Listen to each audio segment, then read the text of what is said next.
Hi there, I'm Steve Rice. Welcome to my YouTube channel. I'm an amateur artist who started teaching myself to paint using only YouTube videos in the summer of 2020 during the COVID quarantine. I live stream my journey every week here on YouTube. In these videos though, I share some of the insights I've gained through this process of personal development through art. In this video, I want to talk a little bit about the process of unlocking your potential as a creative and an artist. Now, if you're not a creative or an artist, don't worry. These insights are applicable no matter what your area of study or discipline is. When I started my journey a little over 6 months ago, I had no idea where the path would lead. And honestly, I still don't. I just stepped out because I needed a way to express myself creatively without judgment.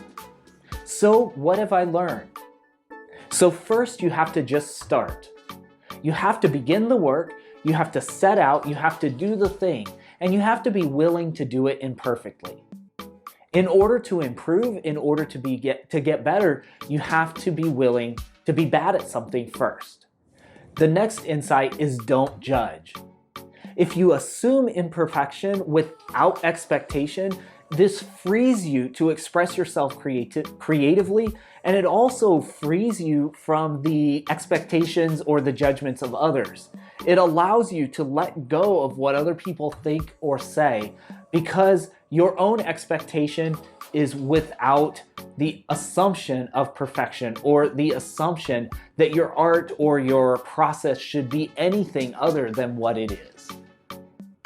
One of the things that has made the most difference for me, however, is the idea of approaching my process from the perspective of problem solving. There's a difference between judging something as not good enough, not pretty enough, not whatever enough, and problem solving. So if you can switch yourself from a judgmental mindset to a problem solving mindset, this opens up the potential of your creative expression. For me, this looks like create, observe, assess or analyze, and then revise. If I look at something I'm painting and the composition is off, or the perspective is off, or the colors aren't matched appropriately, I can look at it objectively. I can see and observe that something's off here. I can assess, do I need more information? Do I need greater skill?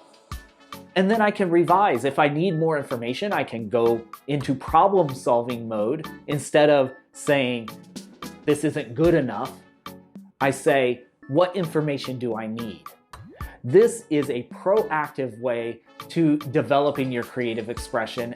Most of us are taught or conditioned toward perfection. And so when we express ourselves in any way, we measure ourselves as not good enough as opposed to embracing a problem-solving mindset. If you embrace a problem-solving mindset and develop a habit of embracing a problem-solving mindset as opposed to a critical mindset, this will transform your creative expression, or really transform the outcomes of any endeavor to which you dedicate your efforts. Finally, the insight I think that has made the difference for me throughout the first 6 months of my development as an artist is knowing my why, knowing why I'm in it. As I have improved my artistic ability, people have begun to ask me, are you planning to sell your art? But that's not why I'm in it. My why is to develop my skill. It's the process of learning to problem solve within the context of art.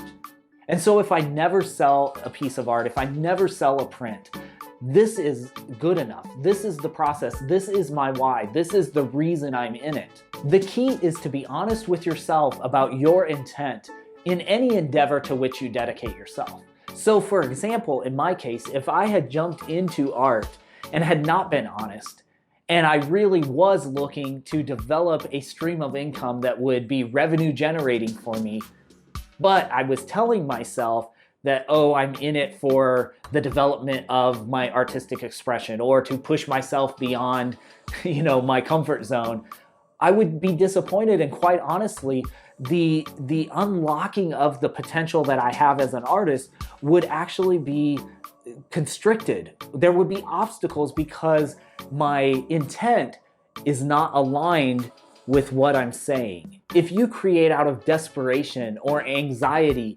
or measuring yourself against other people's potential, it'll be hard for you to unlock your own. What does this mean for you? My encouragement is not to underestimate what you can accomplish in 1 year or 5 years or 10 years, but also don't underestimate what you can accomplish in a very short amount of time with precise, focused, and concerted effort. Years ago, when I started my own personal and professional journey, I developed a habit that has transformed the outcomes that I have been able to achieve over the last 20 years. And that is the habit of doing things that impress me. So coming to a place where you can look at what you've accomplished and say, this is great work for my current level of skill and where I am in the process, and actually mean it. If you can come to that place, you're going to unlock the potential of what you can accomplish, because it opens up the potential of stretching beyond the level of your current competence. There's always going to be someone further down the road that's better, more creative, more experienced than you. But on the flip side of the coin, you're always going to be further down the road than someone else. The key is to reach out and draw inspiration from the former, but always strive to provide inspiration to the latter. Thanks for watching this video. As I said, I live stream my art journey every week at 7 p.m. Central Standard Time, Saturday evenings, right here on YouTube. I hope you'll stop in sometime and say hello. And be sure to subscribe and turn on notifications so you'll be informed whenever I go live or post a new video. And I'll see you on the next video.